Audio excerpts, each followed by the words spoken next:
I watched my sister-in-law's face crumble as my sister landed another verbal blow about her traumatic childbirth. The words hung in the air like poison, and something inside me snapped. We were all squeezed into Mom's cramped living room, the same room where we'd survived 1,000 awkward family gatherings. The afternoon light filtered through her yellowed curtains, casting everything in a sickly glow that matched the tension thick enough to choke on. My older brother sat rigid on the couch next to his wife, while my sister perched on the armchair like some self-appointed judge. I'd positioned myself by the doorway, already planning my escape route from another tedious family dinner.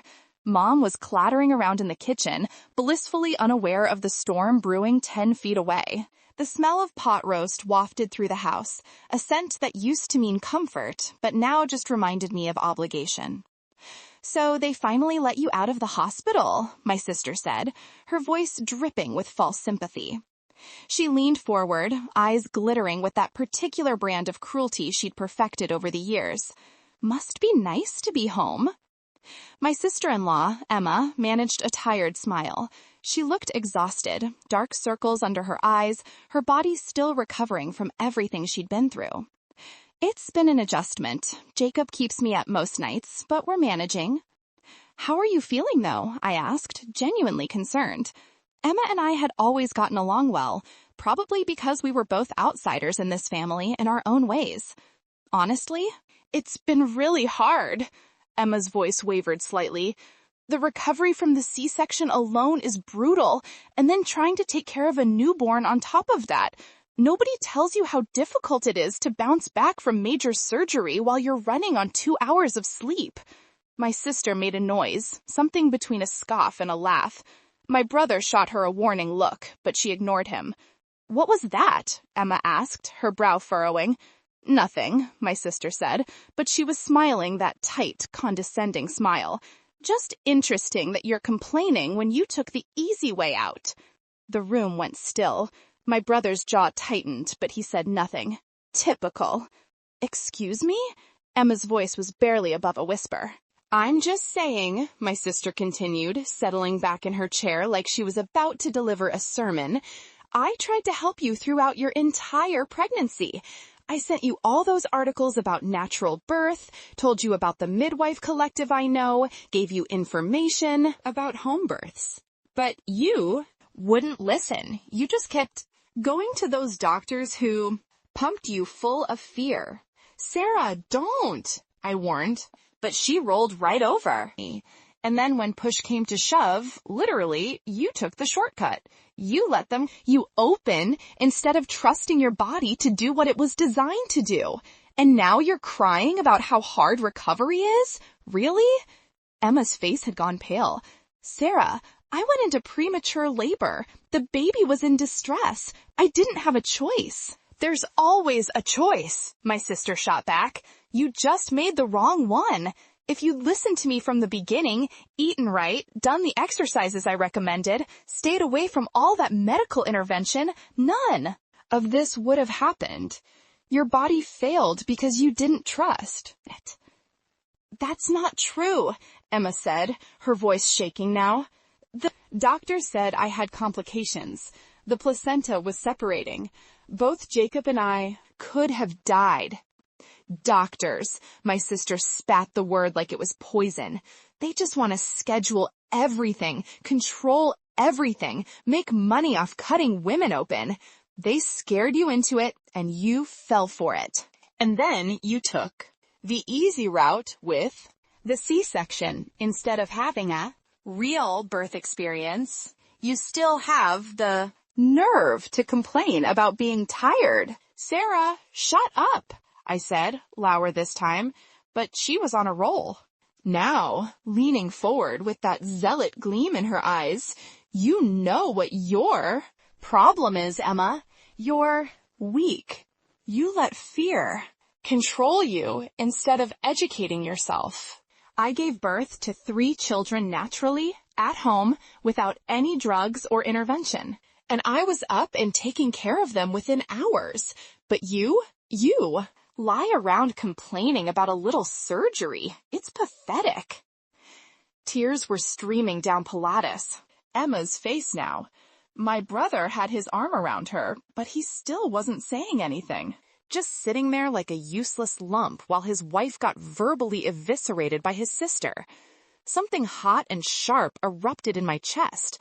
I'd spent years biting my tongue at these gatherings, playing nice for Mom's sake, letting my siblings' garbage slide.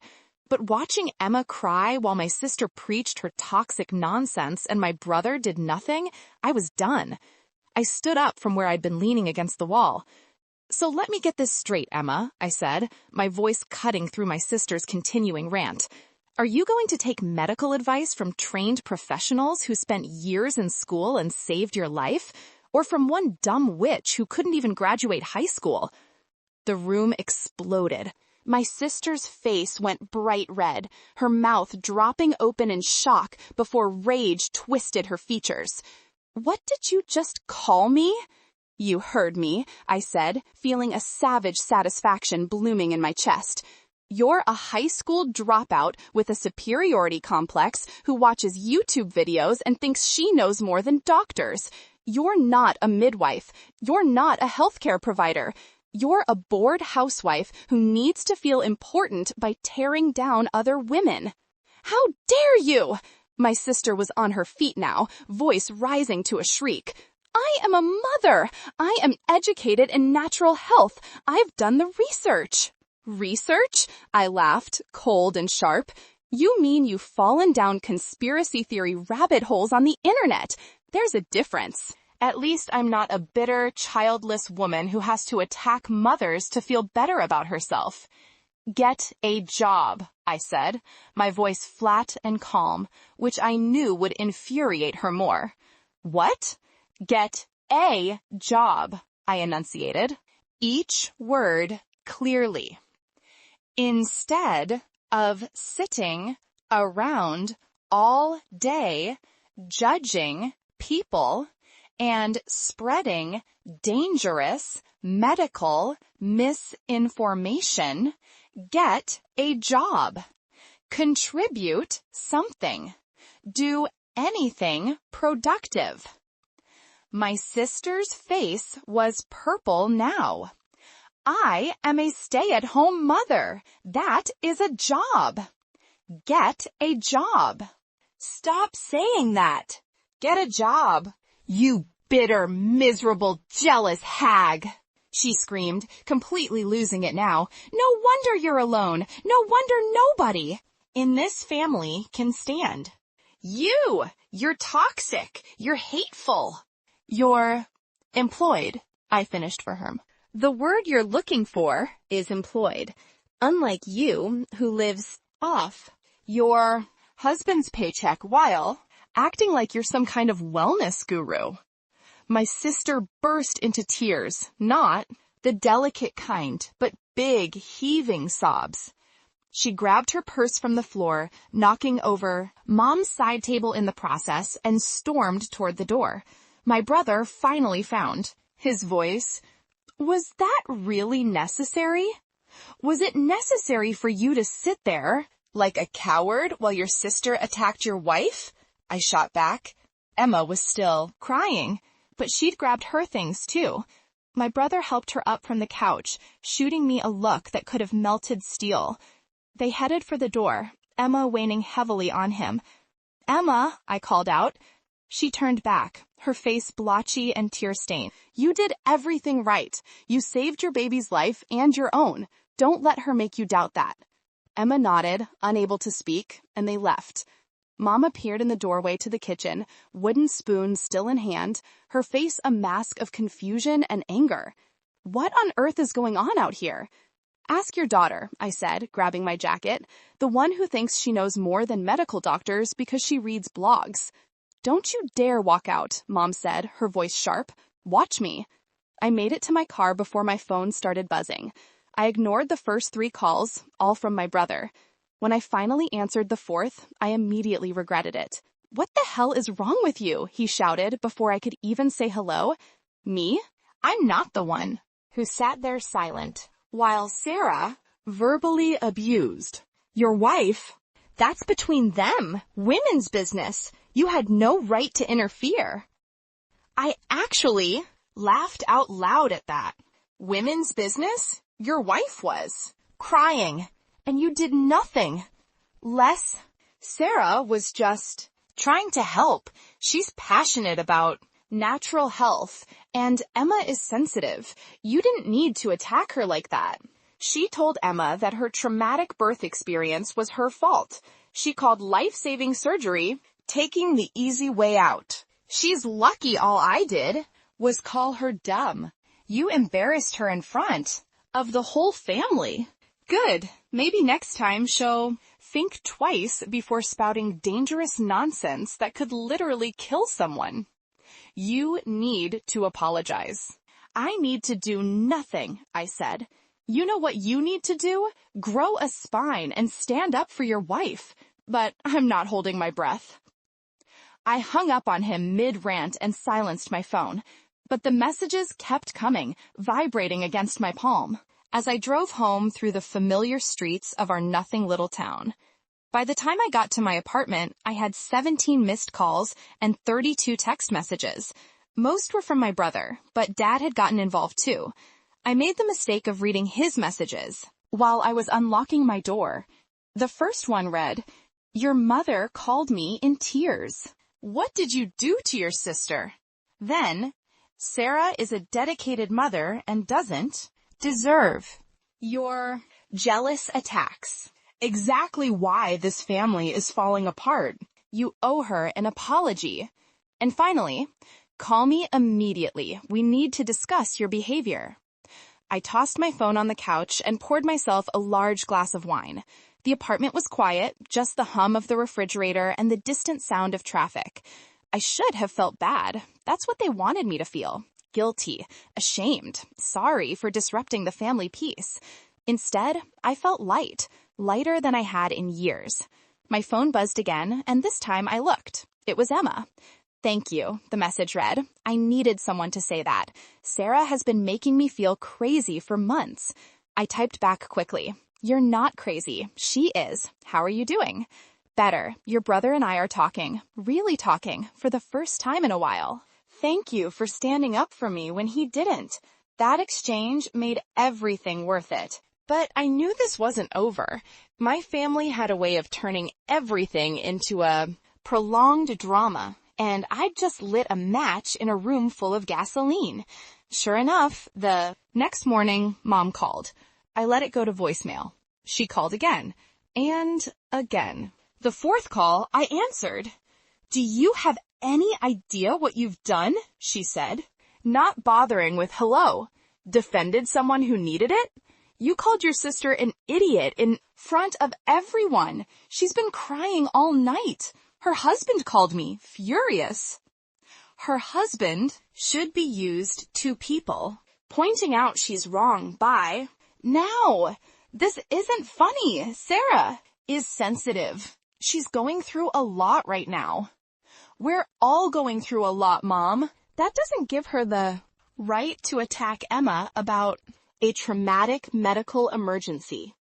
She was just trying to share her knowledge. Sarah is very educated about natural birth. Sarah is educated about nothing. She dropped out of high school to marry a man 10 years older than her, and now she fills her empty days by pretending her internet research makes her an expert. It doesn't. The silence on the other end of the line stretched long enough that I thought she'd hung up. "Your father is right," Mom finally said, her voice cold.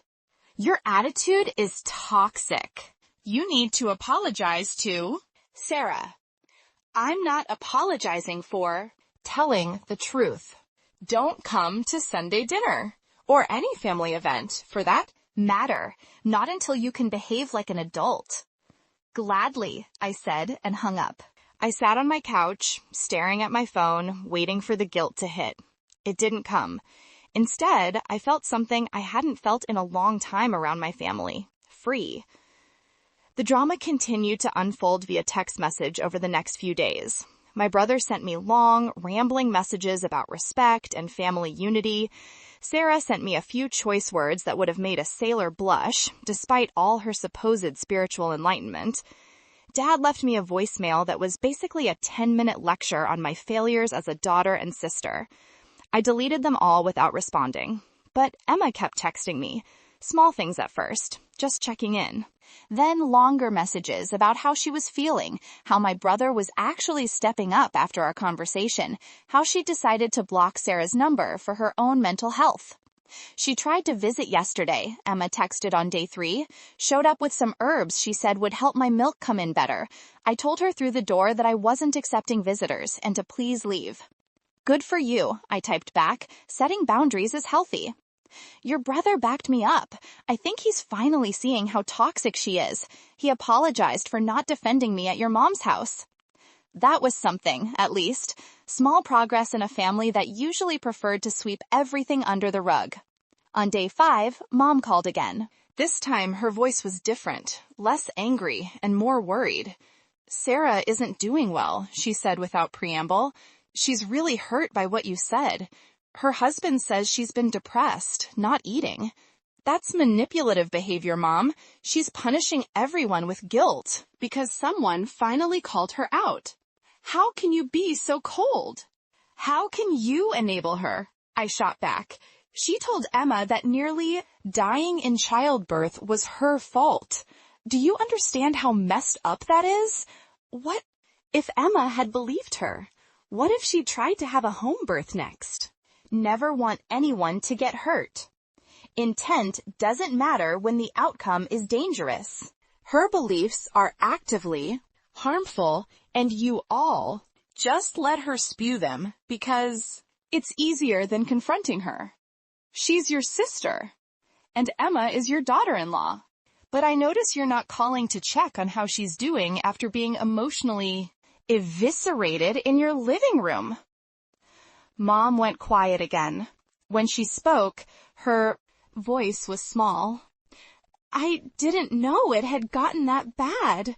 Sarah always seems so confident, so sure of herself. Confidence isn't the same as being right, and her confidence is hurting people. Will you at least think about apologizing for the way you said it, if not for what you said? No, I said firmly. I'm not sorry. I wish I'd said something sooner. We hung up shortly after. I made myself dinner, watched some mindless TV, and went to bed feeling oddly peaceful despite the family chaos swirling around me. The real shift came on day 7. Emma called me, her voice shaky but excited. Something happened, she said. Can I come over? 20 minutes later, she was sitting on my couch, baby Jacob sleeping in his carrier at her feet. She looked better than she had at Mom's house, more color in her cheeks, less weight on her shoulders. Your brother and I had a long talk, she started, about a lot of things. About how his family treats me, treats us, about how he's let his sisters walk all over both of us for years because it was easier than dealing with the conflict. That's a good talk to have. He called Sarah yesterday, told her that she needed to apologize to me and that she wasn't welcome around Jacob until she could respect my medical decisions and stop pushing her beliefs on us. My eyebrows shot up. He actually did that? I was shocked too, but he said watching you stand up for me made him realize how much he'd failed as a husband, how he'd been so worried about keeping the peace that he'd let his family hurt me over and over. How did Sarah take it? Emma laughed, but it was bitter. About as well as you'd expect. She told him I was poisoning him against his family, that I was turning him into someone she didn't recognize.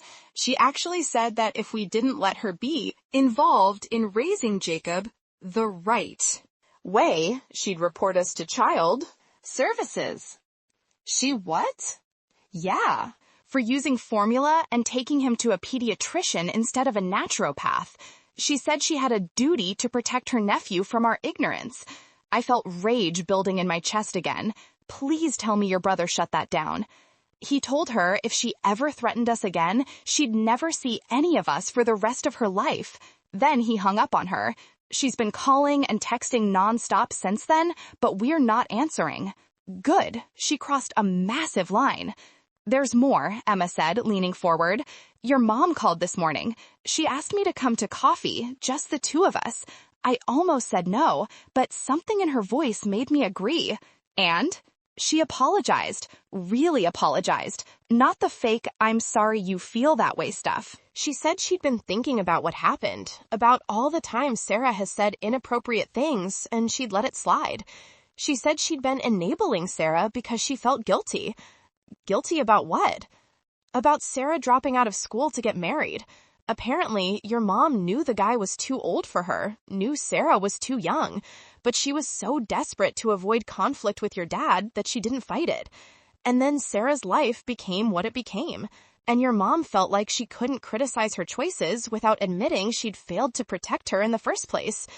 That was more self-awareness than I'd ever expected from my mother. Wow.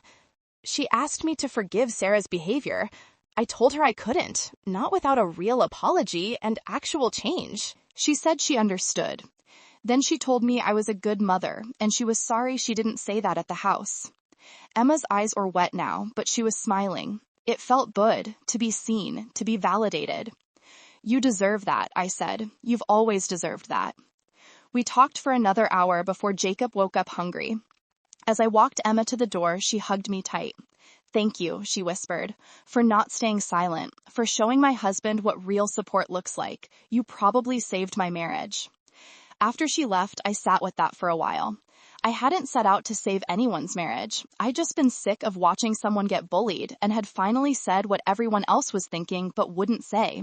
But maybe that was enough. Maybe sometimes the right thing is just refusing to participate in the collective silence.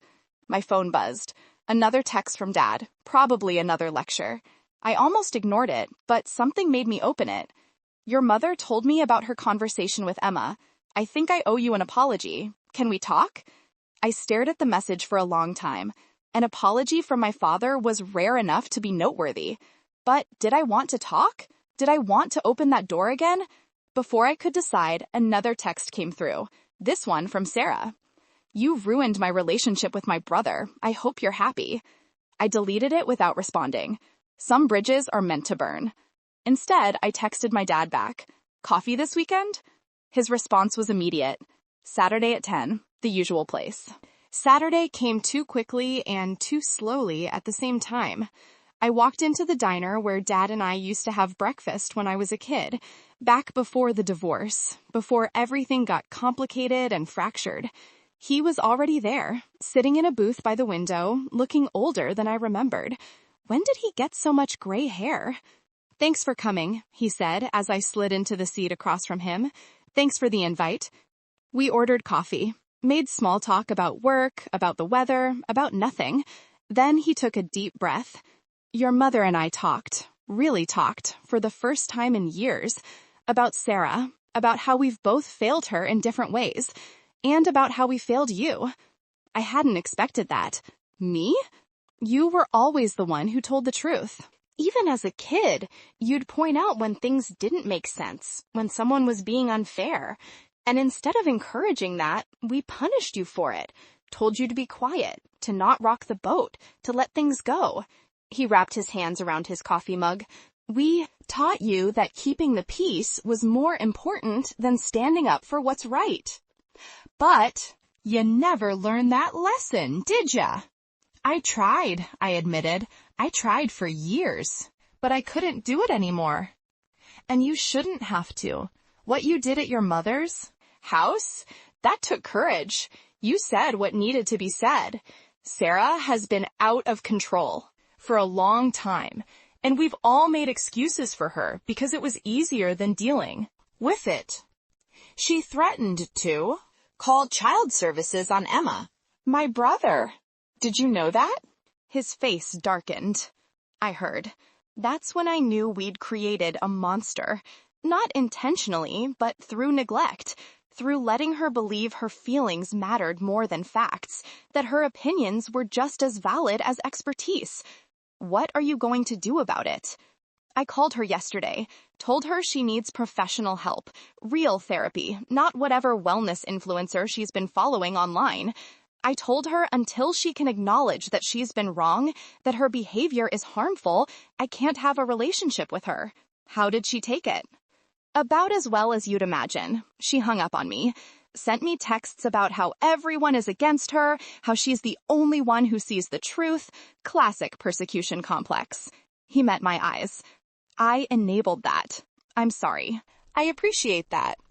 I also wanted to say I'm proud of you for building a life for yourself despite growing up in our mess of a family, for maintaining your integrity even when it costs you relationships. That takes strength. Something in my chest loosened, a knot I hadn't realized I'd been carrying. Thanks, Dad. We finished our coffee and made plans to do this again. Real plans, not the we should get together sometime that never happens. As I drove home, I felt like something had shifted. Not fixed exactly. Families are too complicated for simple fixes, but shifted in a better direction. Emma texted me later that day. Sunday dinner at our place next week? Just us, your brother, and Jacob. Your mom might come too. Sarah is not invited. I'll be there, I typed back. That Sunday dinner was different from any family gathering I'd attended in years. Smaller, calmer, honest. Mom apologized again, this time with my brother in the room. He apologized too, to both Emma and me, for years of choosing comfort over courage. We ate and talked and laughed, and nobody had to walk on eggshells. Nobody had to pretend everything was fine. We could just be honest about the mess and work through it together. I held baby Jacob for a while, his tiny weight solid in my arms. Emma watched with a smile. He needs a fierce aunt, she said.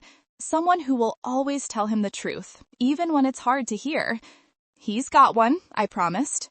As I drove home that night, I thought about family, about the difference between the family you're born into and the family you choose to keep, about how sometimes love means boundaries, and kindness means honesty, and peace means actually addressing problems instead of burying them. Sarah hasn't spoken to me since that day at Mom's house. Maybe she never will. I've made peace with that. Some people need someone to blame for their unhappiness, and I'm okay being that person if it means protecting people like Emma. My brother texted me yesterday. Emma and I are thinking about having another baby in a few years. She says she'll only do it if she knows you'll be there to tell the truth if anyone gives her grief. Always, I replied. And I meant it. Because that's what fierce love looks like. Not keeping the peace at any cost, but fighting for the people who need defending, even when it's uncomfortable, even when it costs you, especially then. Let me know your thoughts in the comments below. Would you have confronted a family member spreading dangerous medical advice, even if it meant blowing up family relationships?